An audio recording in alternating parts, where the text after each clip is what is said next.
یا غوث، جب گستاخوں کی بات آئے کاش کہ مجھے وہ کرنے کا اختیار ہو جو میرے ایمان کا تقاضا ہے۔ میرے منہ میں زبان ہے بولتا ہوں، ہاتھ میں قلم ہے لکھتا ہوں۔ کاش اسلام کی حکومت ہوتی اور میرے ہاتھ میں تلوار ہوتی، میں کسی گستاخ کو بھی زمین پر نہ رہنے دیتا۔ یہ ہے ایمان کا تقاضا۔ مگر اس کا یہ مطلب نہیں کہ آپ تلوار لے کے نکل جاؤ۔ ہم حکومت سے مطالبہ کریں گے اور حکومت کو مجبور کریں گے کہ ایسے لوگوں کے لیے مسلمانوں کی مملکت میں کوئی رعایت ہو سکتی اونچی۔ وہ لوگ جو کہیں کہ پاکستانی ہونے کی وجہ سے ان کو رعایت دو تو وہ سنیں، وہ اگر پاکستانی ہیں اور پاکستان کے قانون آئین کے مطابق امن سے رہنا چاہتے ہیں تو وہ رہیں، مگر ان کو تبلیغ کی اجازت نہیں ہوگی، اپنی کسی عمارت کو مسجد کہنے کی اجازت نہیں ہوگی، خود کو مسلمان کہنے کی اجازت نہیں ہوگی۔ آپ کہیں گے ہندو بھی تو رہتے ہیں، عیسائی بھی تو رہتے ہیں، وہ ہندو بتا کر رہتے ہیں، یہ مسلمان نہیں، اور پھر اپنے آپ کو مسلمان کہتے ہیں۔ تو جو مسلمان نہیں وہ یہاں رہ کر خود کو مسلمان کہلا سکتا نہیں۔ اور جس کے پاس ان کے لیے رعایت ہے، کوئی کہے کہ نہیں میں بہت براڈ مائنڈڈ ہوں، میرا دل تنگ نہیں ہے، میں سب کے لیے ہوں، تو ہم اس کے لیے دعا کرتے ہیں اللہ اس کا حشر مرزے کے ساتھ کرے، وہ اپنا حشر ان کے ساتھ مانگے تاکہ اس کو پتا چلے کہ یہ آج دنیا کو دکھانے کے لیے براڈ مائنڈڈ بنتے ہو، تم سے تو اپنا مخالف برداشت نہیں ہوتا، تم کیسے آدمی ہو کہ نبی کے گستاخ کو برداشت کرتے ہو۔ سنیں، اس مرزا نے اپنے آپ کو اللہ کہا، اس مرزا نے اپنے آپ کو اللہ کی اولاد کہا، اس مرزا نے، اس قادیانی بے ایمان نے، یہ مجھے بتانا پڑے گا، اس نے یہ کہا کہ اللہ نے اپنے مرد ہونے کا ثبوت مجھے دیا۔ کیا مطلب؟ کھلے لفظوں میں اس نے کہا اللہ نے میرے ساتھ زنا کیا، معاذ اللہ، مجھے حمل ہو گیا، 10 مہینے حمل رہا، پھر مجھ میں سے میں ہی پیدا ہو گیا۔ ایسی باتیں کرنے والے کو برداشت کیا جا سکتا ہے اونچی؟ اور جو ان کے لیے رعایت سوچے، اس نے نبی کریم صلی اللہ علیہ وسلم کی کس کس طرح گستاخی کی۔ اس نے کہا میں آدم بھی ہوں، میں نوح بھی ہوں، میں ابراہیم بھی ہوں، میں عیسیٰ بھی ہوں، میں مریم بھی ہوں۔ یہ سب کچھ اس نے اپنے لیے کہا۔ جتنے بھی اس کے زمانے کے لوگ تھے، پنجاب میں سب سے پہلا فتویٰ اس کے لیے اس کے زمانے میں حضرت مولانا غلام قادر بھیروی نے دیا تھا، سب سے پہلا کفر کا فتویٰ اس کے خلاف۔ پھر اعلی حضرت فاضل بریلوی کے پاس کتابیں تو بہت دیر میں پہنچی، اس کا مقابلہ کیا تھا تو سب سے پہلے تاجدار گولڑا حضرت پیر مہر علی شاہ صاحب نے کیا تھا۔ آج کیا کیا جا رہا ہے؟ یہ جو نثار علی ہو کر اجاگر ہو رہا ہے، ان کو بتاؤ کام جو کرنے کا ہے وہ کیا؟ ختم نبوت کے تحفظ کے لیے کام اہل سنت نے کیا، مگر کریڈٹ وہ لوگ لینا چاہتے ہیں۔ انہوں نے مجلس بنائی ہوئی ہے، وہ ٹھیکیدار بنے ہوئے ہیں، وہ یہ کہنا چاہتے ہیں یہ کام ہم نے کیا۔ تم نے کیا کیا؟ آؤ تاریخ کے صفحات کھولو۔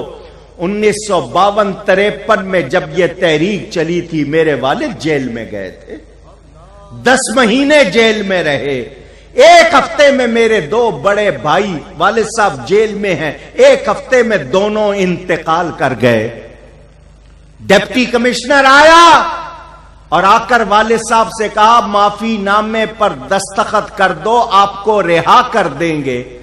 والد صاحب نے کہا میں نے کیا جرم کیا ہے جو معافی مانگوں؟ نبی کو آخری نبی ماننا میرا عقیدہ ہے. بچے گئے, میری جان بھی چلی جائے گی, میں معافی نامے پہ دستخط نہیں کروں گا. سنو سنو سنو, آن ریکارڈ کہتے ہیں نا فائل کا پیٹ بھرو. آج بھی جا کے ریکارڈ دیکھ لو, وہ جتنے تھے وہی بستر لوٹا پارٹی, وہی اللہ کے سامنے اکڑ کے کھڑے ہونے والے, یہ کاغذ گرا اٹھانا, وہی اللہ کے سامنے اکڑ کے کھڑے ہونے والے, وہ سب معافیاں مانگ کر رہا ہوئے تھے. سب معافیاں مانگ کر ریکارڈ پر موجود ہے. معافی نہیں مانگی تھے کہ کاڑوی نے نہیں مانگی تھی.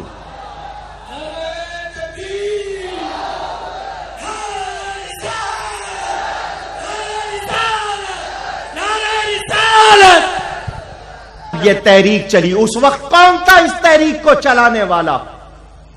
سر ظفر اللہ مشہور, اس کو سر کہا جاتا ہے, قادیانی تھا. اس نے قائد اعظم محمد علی جناح کی نماز جنازہ نہیں پڑھی تھی کہ یہ مسلمان کہلاتا ہے اور ہم اس کو مسلمان مانتے ہیں جو مرزا کو نبی مانے. اس نے قائد اعظم کی نماز جنازہ نہیں پڑھی تھی. جنرل اعظم خان موجود تھے اس وقت, خواجہ ناظم الدین کا دور تھا, وہ تحریک چلی, ان لوگوں نے اس کو کچل دیا.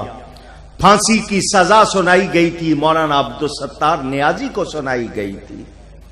پھر 1974 میں جب وقت آیا اسمبلی میں کام کرنے کا تو علماء اہل سنت آگے بڑھے تھے. حضرت مولانا غلام علی صاحب قبلہ اور علامہ عبد المصطفیٰ ازہری نے محنت کر کے لکھا تھا, جس کو مولانا شاہ احمد نورانی نے پیش کیا تھا. محنت ان لوگوں کی, انہوں نے پیش کیا اور پھر اس کو قرارداد کو منظور کرایا. آج وہ لوگ کریڈٹ لینا چاہتے ہیں. میں اس اسٹیج پر یہ اعلان کرنا چاہتا ہوں, ان سے کہتا ہوں اگر تم واقعی میرے نبی کو آخری نبی مانتے ہو تو سب سے پہلے تحذیر الناس والے کے لیے وہی فتویٰ دو جو مرزا قادیانی کے لیے دیتے ہو. جس طرح مرزا قادیانی کو غلط کہتے ہو, اپنے اس ملا کو بھی غلط کہو جس نے نبی کو آخری نبی نہیں مانا. میں نے اپنی کتاب حقائق میں اور اس کے علاوہ دوسرے مقامات پر, خاص طور پر سفید و سیاہ میں اس مسئلے کو لکھا ہے, جس نے پڑھنا ہو ضرور دیکھے. 1869 عیسوی میں ایک کرسچین ڈیلیگیشن ہندوستان آتا ہے. 1870 میں وہ اپنی رپورٹ پیش کرتا ہے. سیالکوٹ میں ڈپٹی کمشنر جس کا نام پارکنسن تھا, اس کو یہ ڈیوٹی دی گئی, میں یہ باتیں آپ کو سنا چکا ہوں, دوہرا نہیں رہا ہوں, اس کو یہ ڈیوٹی دی گئی کہ نبوت کا دعوے دار کھڑا کرنا ہے. 4 امیدوار اس کے سامنے انٹرویو دینے گئے. کتنے؟ اونچی اور اونچی 4. اور سنو, چاروں کے 4 وہابی تھے. چاروں کے 4 کون تھے؟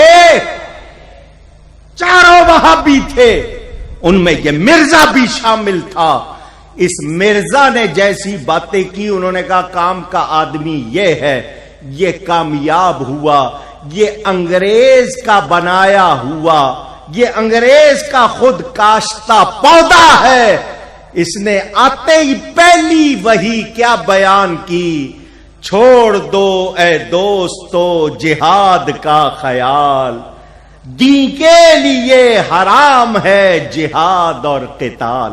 کیوں کہ قرآن میں حکم ہے جہاد کا، جہاد کو کینسل کرنے کے لیے وحی چاہیے، وحی کے لیے نبی چاہیے، تو انہوں نے نبوت کا جھوٹا دعوے دار کھڑا کیا، اور اس نے پہلی وحی یہی دی کہ اب جہاد حرام ہو گیا، مگر وہ بکواس کرنے والا مرزا اور وہ انگریز اس زمین سے چلے گئے جو فتنہ بو کر گئے ہیں۔ آج ہم اس کا جواب کیوں دے رہے ہیں؟ اس لیے کہ ہمارے حکمرانوں کے پاس ان کے لیے وہ جذبہ نہیں ہے جو ہمارے پاس ہے۔ وہ فوجی حکمران ہو یا سول حکمران، جب وہ حکومت میں آتے ہیں ان کے پاس ایمان کی وہ حرارت نہیں ہوتی ہے۔ یاد رکھنا، ایمان کے معاملے میں ہم کسی سے سودا کر سکتے اونچی؟ میرے نبی پاک صلی اللہ علیہ وآلہ وسلم کے خلاف کوئی بات کرے اور سنی برداشت کر لے، یہ نہیں ہو سکتا۔ ہاں، سنی گناہگار ہو سکتا ہے، سنی کمزور ہو سکتا ہے، سنی بہت سی خرابیوں والا ہو سکتا ہے، مگر سنی بے غیرت نہیں ہو سکتا۔ وہ جانتا ہے کہ میرے گناہ بہت ہیں، مگر جب نبی کی عزت کا مسئلہ آئے تو وہ اپنی ایمانی غیرت کا مظاہرہ کرتا ہے اور دنیا کو بتا دیتا ہے کہ کمزور ہوں، بد ضرور ہوں، بے ادب نہیں ہوں۔ میں آپ کے سامنے یہ بھی بات رکھ دوں، اس مرزا نے کہا تھا مجھ کو وحی کی گئی ہے کہ میری عمر 80 برس ہوگی۔ اس مرزا نے یہ بھی کہا، مگر 70 برس بھی پورے نہیں ہوئے اور مر گیا۔ کوئی ایک بات بھی پوری نہیں ہوئی۔ انگریز کی اس نے جس طرح تعریف کی ہے، اپنے جو 3 منشور بیان کیے ہیں، اب یہ آپ کو کیا کہتا ہے، ذرا میں وہ بھی 1-2 باتیں آپ کو سنا دوں تاکہ آپ کو پتا چلے کہ اس کے بکواسات کیا ہیں۔ یہ شخص کیا کہتا ہے ان لوگوں کو جو اس کو نہیں مانتے؟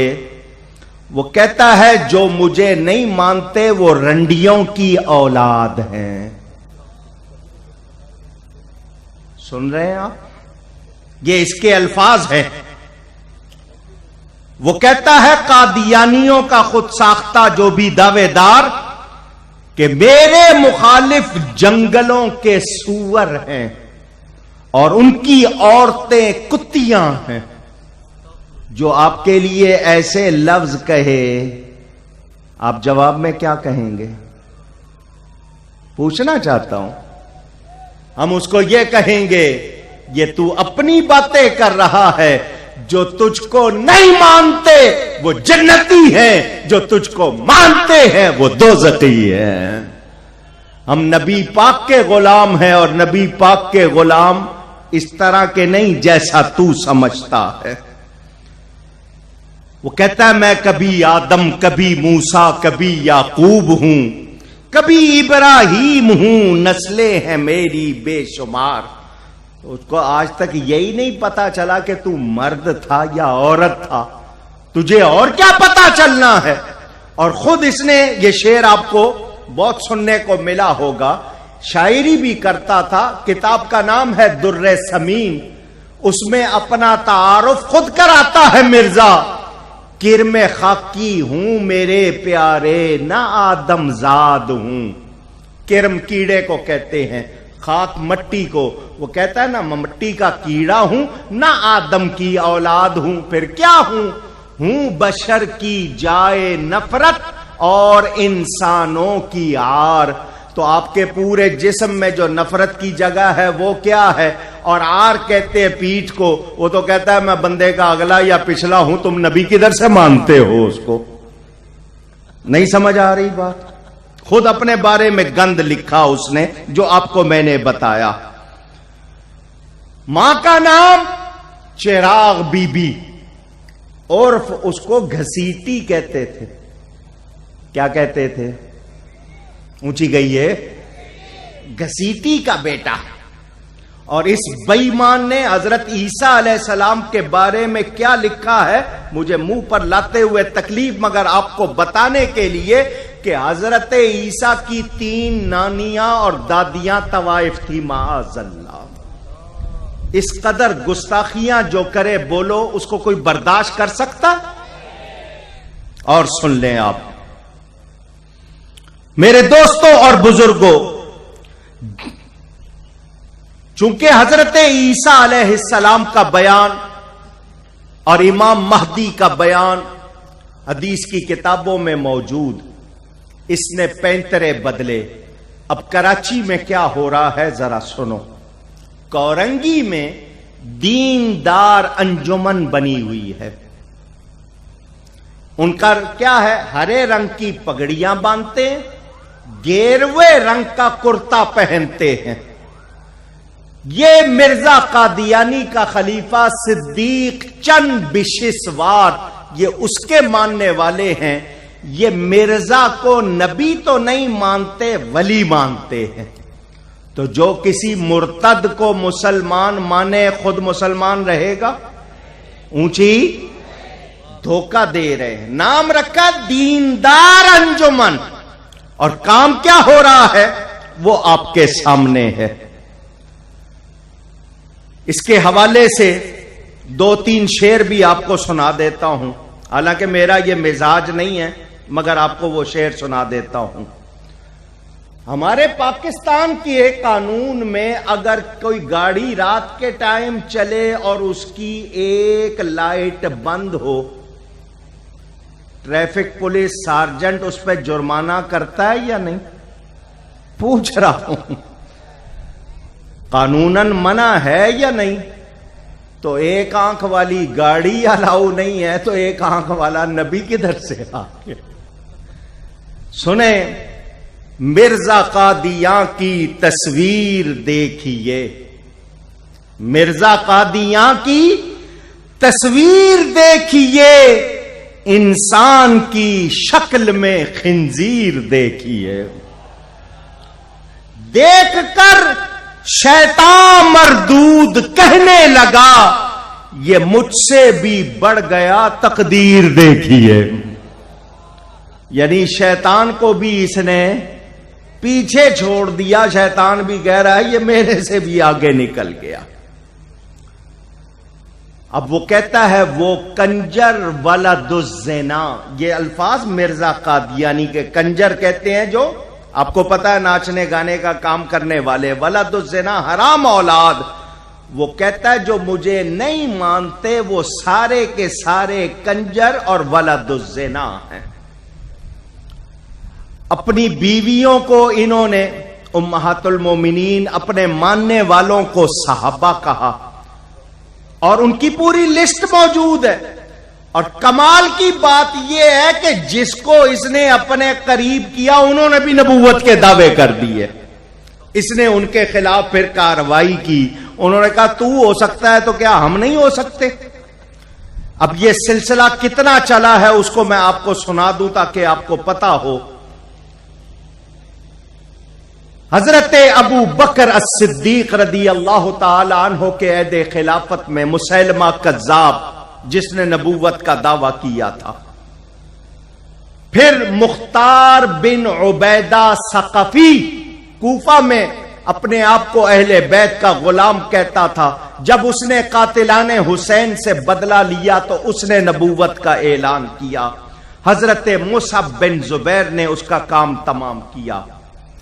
حارث دمشقی اس نے نبوت کا دعویٰ کیا. خلیفہ عبد الملک بن مروان نے اس کا کام تمام کیا. مغیرہ عجلی ہشام بن عبد الملک نے اس کو مارا. بیان بن سمعان اس کا حشر بھی اسی طرح ہوا. صالح بن ظریف یہودی تھا، اس نے شمالی افریقہ میں اسی طرح نبوت کا دعویٰ کیا، لوگوں نے اس کو مار دیا. ہرات سجستان کے علاقے میں رئیس خراسانی خلیفہ منصور نے اس کو قتل کیا، اس نے بھی نبوت کا دعویٰ کیا. اسحاق اخرس اخرس ویسے گونگے کو کہتے ہیں عربی میں، لیکن اس کا نام تھا. اس نے اپنی نبوت کا دعویٰ کیا، نبوت کا جھوٹا مدعی بنا. خلیفہ جعفر منصور نے اس کو قتل کیا. کوفہ سے حمدان ابن اشعث قرمتی نے اسی طرح نبوت کا دعویٰ کیا تو اس کو بھی مارا گیا.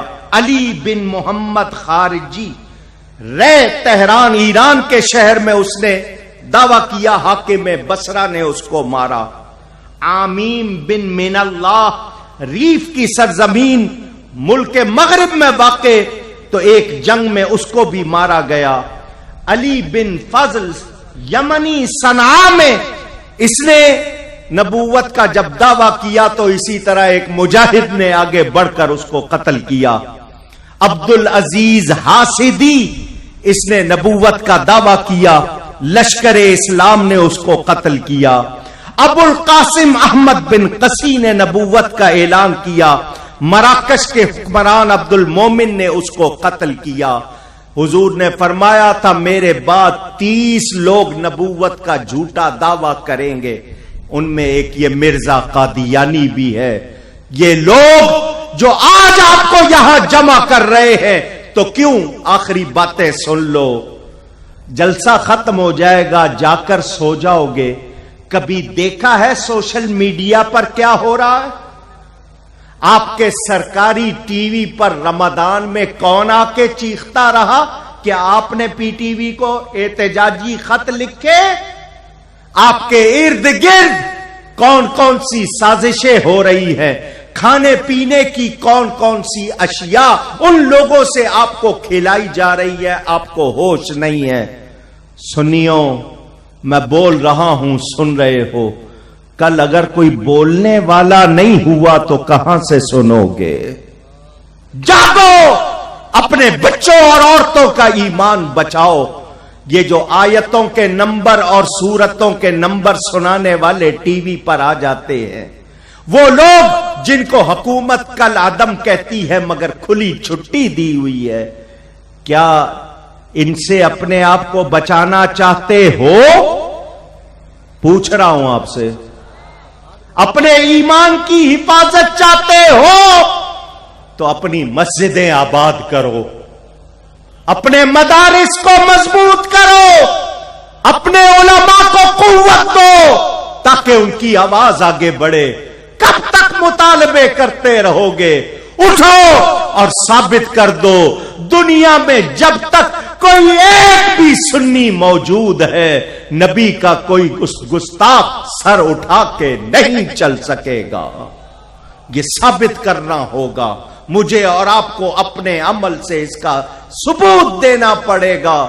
علماء آئیں گے، میں ختم نبوت کا مسئلہ بھی بیان کر سکتا ہوں، آیات اور حوالے بھی، مگر مجھے آپ کے ایمان کے لیے یہ باتیں آپ کو پہنچانی تھی، پیغام دینا تھا آپ کو، اور یہ بتانا تھا کہ آپ نے کیا کام کرنا ہے. اللہ تعالی ہم سب کو توفیق دے، ہم سنی جیئیں، ہم سنی رہیں، ہم سنی مریں، اور جب تک جیئیں کسی اور کو ہمارے خلاف کارروائی کی جرات نہ ہو. ایسا کب ہوگا؟ پیغام آپ کو دے دیا. آپ کی مسجدیں بناتے آپ ہو، ویران ہو جاتی ہیں. آپ بناتے ہو مدرسے، بچے نہیں بھیجتے ہو، خالی ہیں. کتابیں ہیں، آپ نہیں پڑھتے ہو. سنیو، علمی قیادت، سیاسی قیادت سے آج تم محروم ہو. تماشے لگانے والوں نے تماشے لگائے ہوئے ہیں. آج ہم سب نے یہ ثابت کرنا ہے، پاکستان سنیوں نے بنایا تھا، انشاءاللہ سنی ہی بچائیں گے.